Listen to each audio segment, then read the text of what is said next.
Avui us hem portat a un lloc ple de màgia que ens obre les portes al Parc Natural del Garraf, el seu temple budista. Literalment significa Illa dels Bons Auguris i és un presagi de les meravelles que ens depara aquest parc.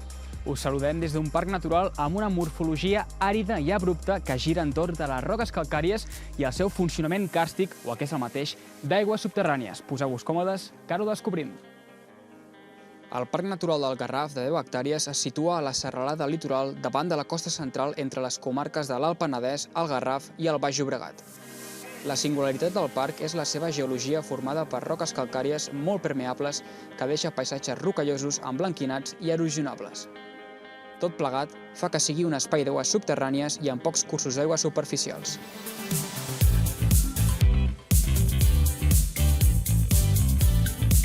Estem a l'entrada de l'Avenc de l'Escarrada, 336 metres de fondària, on els més aventurers s'atreveixen a endinsar-se. I és una de les moltes cavitats del Garraf, juntament amb les dolines, els rasclers i els cingles, manifesten el tipus de relleu agressiu i erosionable que pateixen les calcàries per al vent i la pluja.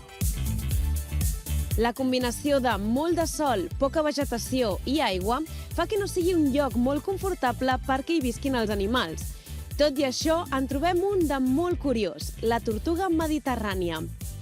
Els últims anys se n'han alliberat centenars d'exemplars al Parc Natural perquè troben unes condicions favorables per viure-hi. Avui ens hem apropat a Sitges per parlar amb el Marc Lemus, doctor en geografia. Ens explicarà com és la precipitació al Parc Natural.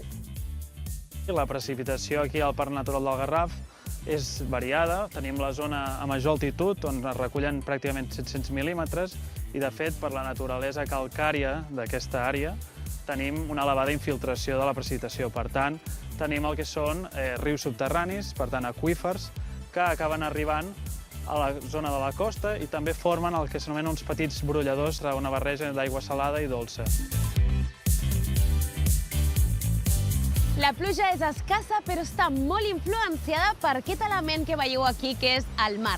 A finals d'estiu i principis de tardor acumula molta calor, molta energia que, combinada amb els penya-segats que actuen com a palanca, davant de qualsevol inestabilitat, desemboca en situacions de pluges torrencials i forts aiguats.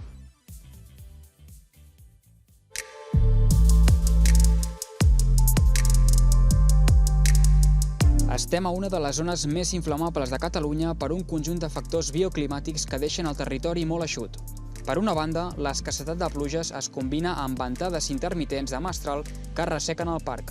A més, les roques calcàries filtren la poca aigua de la pluja cap a cavitats subterrànies, augmentant l'estrès hídric i reduint l'escorrentia superficial. Observeu quina vista aèria trobem des del mateix parc, on s'observa la comarca del Garraf i tot el perímetre del Parc Natural. El sol, el mar i aquestes boniques vistes que arriben fins al Puig de l'Àliga i la Llacuna ens acompanyen per tancar aquest viatge. Fins la setmana vinent!